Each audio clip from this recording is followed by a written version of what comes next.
Eu acho que isso é a maior mentira. Eu não me considero a maior cantora de jazz. É como um prêmio, né? Tem dezenas de grandes cantoras de jazz no mundo inteiro. E eu não canto jazz, na verdade. Eu fui com a aspiração de cantar jazz, mas por causa da minha própria limitação, eu tive que criar o meu próprio jazz. Quer dizer, jazz é um termo, né, que você utiliza, mas eu não acho que a música que eu faço é jazz, pelo menos nesse momento. À medida que você vai envelhecendo, não digo envelhecendo, mas você vai ficando mais maduro, o próprio processo de maturação tira você de um nível para outro, para outro, para outro. Então, eu acho que o jazz passou pela minha vida como uma escola de vida, uma escola de improvisação, e assim como foi a bossa nova. Eu passei da bossa nova para o jazz foi apenas uma ponte que facilitou a minha entrada em outros mundos musicais. E hoje em dia eu tenho uma pequena associação com jazz por causa da minha associação com Chick Corea e o Return to Forever, que junto com a Ayrton eu ajudei a fundar, e foi um grupo que foi vital durante o momento fusão dos anos 70.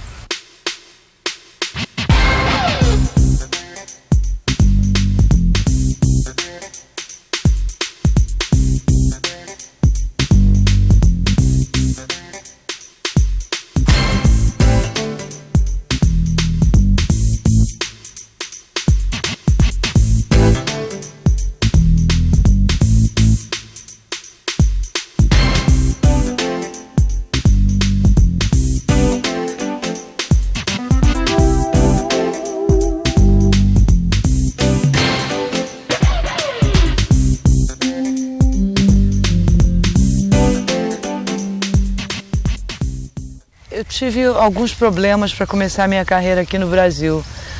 O primeiro deles é porque eu era muito nova e eu ainda não era muito segura da arte de transmitir através da voz, porque eu era músico, eu não era cantora, eu tocava violão, piano, e eu resolvi que eu queria ser cantora. Então eu comecei cantando com a orquestra do Maestro Cipó, cantando em Gafieira, no Elite, ali no Bola Preta. E eu quis desenvolver, eu comecei a ouvir jazz e eu adorava a situação de improvisar, aquela parte onde você improvisava. E no Brasil não era muito bem desenvolvida ainda isso. Você tinha que ser aquele cantor que cantava aquelas chorinhos ou sambinhas e historinhas, ou então coisas muito tristes, ou aquela dor de cotovelo, que era lindo também. Mas eu comecei a cantar na época que a bossa nova começou a se desenvolver. Então, inevitavelmente, eu fui parte do Beco das Garrafas, daquela infraestrutura da bossa nova. Um pouco depois eu comecei a trabalhar como crooner numa boate chamada Stardust, numa boate na qual Jair Rodrigues também trabalhou antes de eu entrar. E um dos fregueses da boate, o Dr. Manolo Sainz, que frequentava muito, adorava o grupo, ficava perto da orquestra, era o Hermeto Pascoal lá, aquele grupinho. E uma noite ele, depois de uma noitada, bebeu a noite inteira, falou: qual é o teu maior sonho da tua vida? Um dia jogou assim no ar essa pergunta. Aí eu falei: o meu sonho nunca vai se realizar. Ele disse: mas você não pode me dizer qual é. Eu gostaria de conhecer o lugar onde o jazz nasceu. Ele falou: e onde é esse lugar? Eu falei: Estados Unidos. Aí ele não falou nada. Uma semana depois, ele mandou lá para o Stardust, para a boate, chegou um envelope e era uma passagem de ida e volta para os Estados Unidos. E eu nunca mais vi esse senhor, não sei nem se ele está vivo, porque fazem 30 anos que isso aconteceu.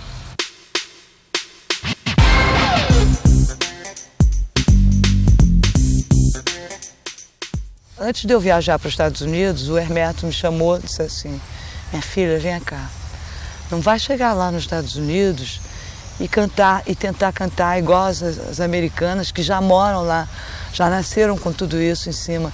Você tem que chegar lá e fazer um negócio totalmente louco, uma coisa que ninguém faz.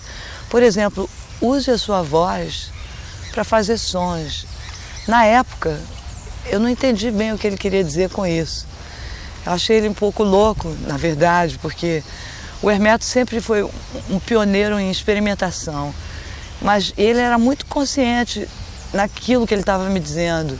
Tanto é que depois disso, eu conheci o Wayne Shorter e o Wayne me convidou para a casa dele e tocou um disco para mim da Irma Sumac. Não sei se você conhece a Irma Sumac, mas ela é uma cantora, já uma senhora, ela é considerada uma cantora inca, é uma princesa inca, foi assim que o marketing foi feito. E ela não canta, ela faz aqueles sons. E o Wayne perguntou para mim, você pode cantar assim? Eu disse, de jeito nenhum. Você tá maluco, eu vim aqui cantar jazz. Eu não vou cantar, isso aí não é cantar. Mas logo em seguida o Miles Davis mandou o Ayrton no Brasil trazer o Hermeto Pascoal para gravar com ele.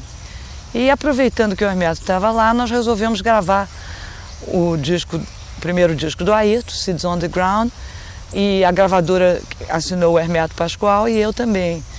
E durante a gravação do Ayrton e do Hermeto Pascoal, o Hermeto me forçou a usar a voz para fazer sons. Eu comecei com uma composição do Egberto Gismonti chamada O Sonho, que no final da composição eu dava aqueles gritos lancinantes, parecia que eu enlouqueci na hora. E a experiência foi muito grande e foi muito válida, porque depois daquilo eu comecei a ser chamada para fazer trilhas sonoras de filmes, comerciais, que até hoje estão rodando. E eu passei a ser eu criei o meu próprio estilo de cantar, criei um jazz tão diferente que eu fui recebida como cantora de jazz, mas com o meu estilo próprio.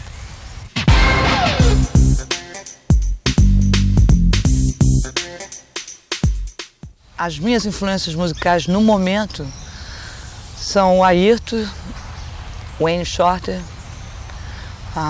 Gil Evans, Hermeto Pascoal, Caíto Marcondes, e posso dizer que são mais músicos do que cantores, propriamente dito.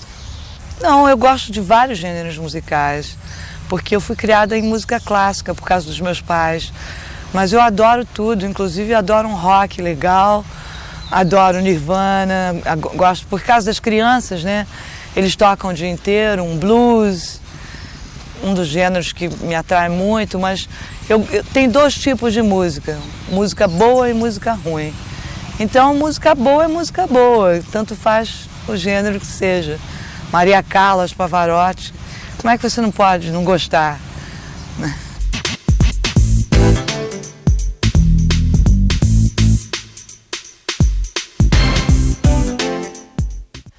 Prêmios, não penso muito bem. Eu acho que 99% das vezes, quando você tem que dar um prêmio e você tem 5 ou 10 dos melhores competindo pelo mesmo prêmio, eu acho que aqueles 10 selecionados, entre os 4.000, todos eles merecem um prêmio, porque eles são selecionados por um grupo. Geralmente, prêmios são dados por razões políticas ou de marketing e, na maioria das vezes, são injustos. Eles não fazem justiça a todos. É uma questão de um certo grupo de pessoas decide que essa música é melhor do que aquela.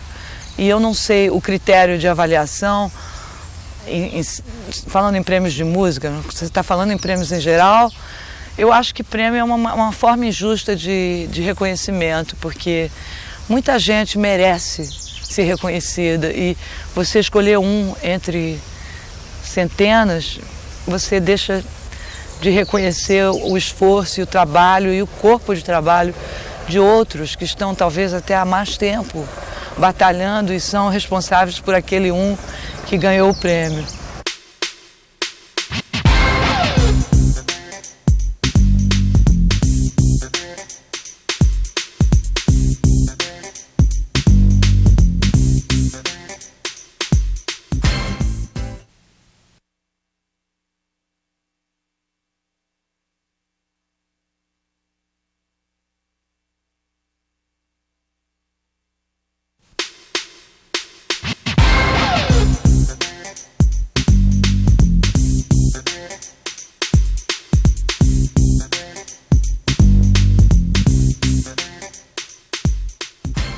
Red Hot Organization existe há 8 anos e esse é o 7º disco que eles lançam. O primeiro deles foi com vários artistas ingleses do rock e era uma homenagem ao Cole Porter e se destacou muito porque eles eram exatamente sobre o AIDS e uma das coisas que mais me impressionou foi a Neneh Cherry. Não sei se ela é conhecida aqui no Brasil, mas a Neneh Cherry era a filha adotiva do Don Cherry, um trompetista maravilhoso que morreu de AIDS há 1 ano atrás.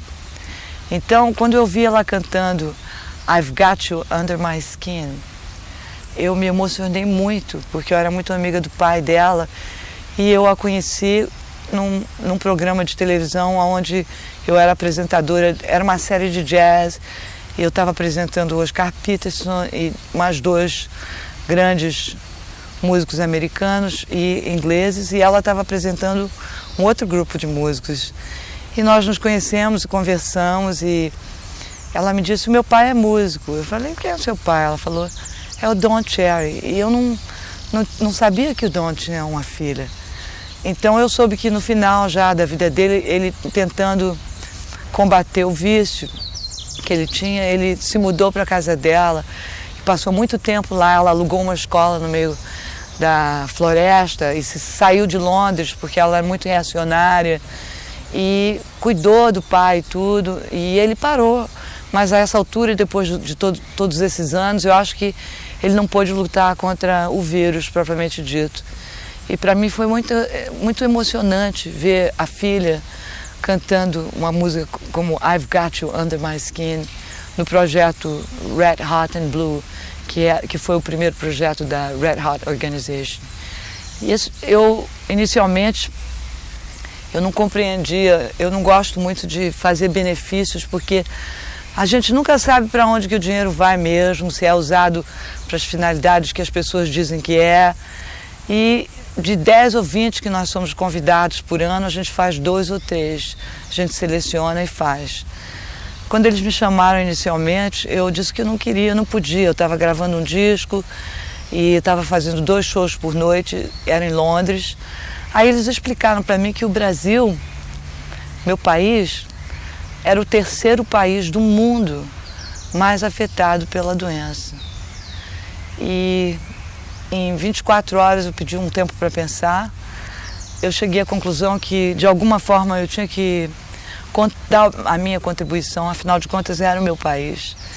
E aí eu me informei bastante, eu falei exatamente para onde que vai a renda desse disco. Ela falou: a renda vai exatamente para ajudar a desenvolver a informação sobre o AIDS.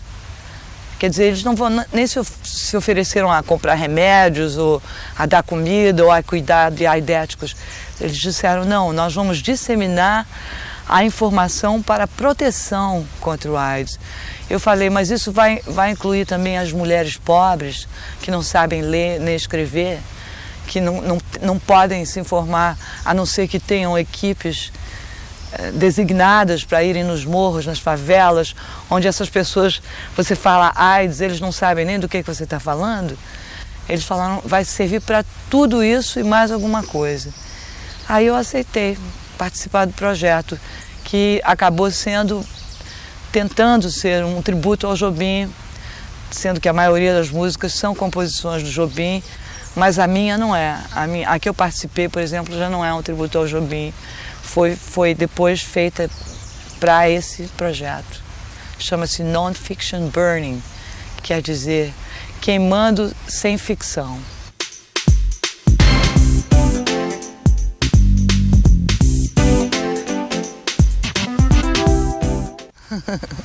Eu tenho alguns ídolos, sim.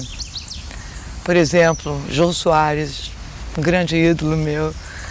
Eu tenho ídolos entre muitos esportistas, Ayrton Senna, acho que quase todo mundo tem esses ídolos. O Ayrton, para mim, é um ídolo. O Miles Davis, o Coltrane, Jaco Pastorius, são pessoas com quem eu convivi e aprendi muito. Pelé, tremendo ídolo da minha infância e do meu presente ainda. Considero ele um dos maiores ídolos que eu tive. O Fagner é um dos meus ídolos. A Fafá de Belém, eu amo demais. São pessoas que tocam o meu coração porque eu conheço eles na privacidade da vida deles e sei que eles não são só aquele pedaço que a gente vê na televisão. Eles têm continuidade no dia a dia da vida deles e eles são muito dedicados a passar mensagens de coisas positivas e trabalhar em relação a coisas positivas.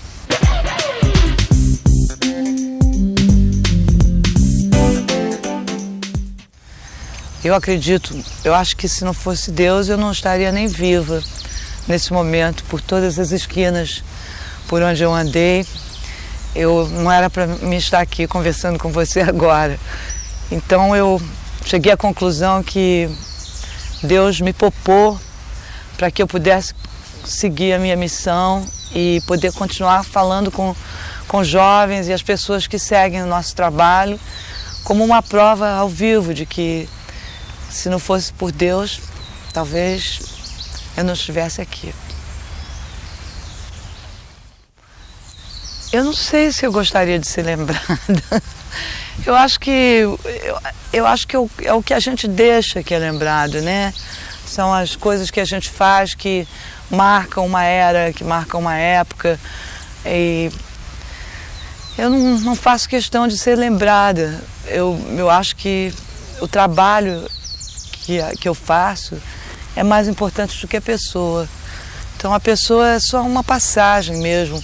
Eu me sinto como passando por aqui, eu já nem me sinto parte do planeta, na verdade.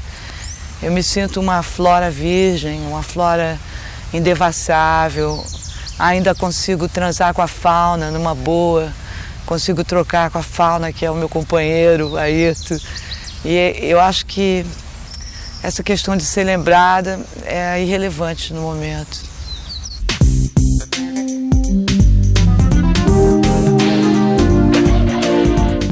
Eu gostaria de pedir aos empresários brasileiros que abrissem os olhos para os nossos jovens que estão começando, que precisam da oportunidade que lhes é negada constantemente por eles serem jovens e ainda estarem começando, são rejeitados de verde e amarelo todos os dias, a todos os momentos, todas as horas, às vezes trocados por artistas desconhecidos estrangeiros que acabam saindo daqui com a grande parte do pequeno capital que eles têm alocados para certas coisas, porque muitas coisas são compradas do exterior. E pelas minhas andanças aqui no Brasil, eu sempre encontro jovens começando e totalmente já desesperançosos de continuar suas carreiras. Então, como uma artista internacional que tive que sair do país para poder ser reconhecida, gostaria de pedir a vocês que dessem uma segunda ou terceira olhada no trabalho desses jovens.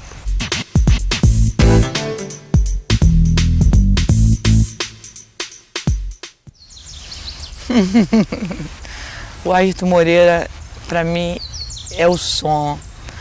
Ele é tudo, ele é a água, ele é a força da natureza. Ele me ensinou a ser humilde, ele me ensinou a perdoar, ele me ensinou a aceitar as críticas sem me sentir inferiorizada pela falta de compreensão das pessoas em relação ao meu processo de crescimento e desenvolvimento. E ele me deu uma força assim fora do comum por causa desse amor tão grande que nós temos, que a gente considera imortal. Eu consegui superar algumas das minhas limitações e passei a sentir total certeza de que o meu caminho estava na minha frente, era só eu caminhar. E o Ayrton, para mim, é o meu companheiro eterno, nessa vida, na outra e na outra e na outra.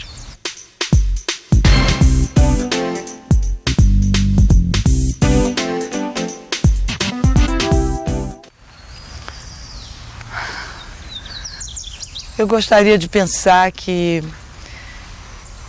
que o meu pai não me deu esse nome em vão. Eu gostaria de ser uma flor que nasce e morre e renasce. E a cada vez que eu renasço, eu trago uma nova cor, trago uma nova esperança para mim mesma e uma motivação que mesmo no pântano nascem flores. Às vezes você está no pântano, chove, você é atirada na lama, você vira uma semente, mas assim como as sementes, de acordo com o sol e a chuva, viram flores, eu acho que a minha flora é um constante renascimento, morte e renascimento, morte e renascimento.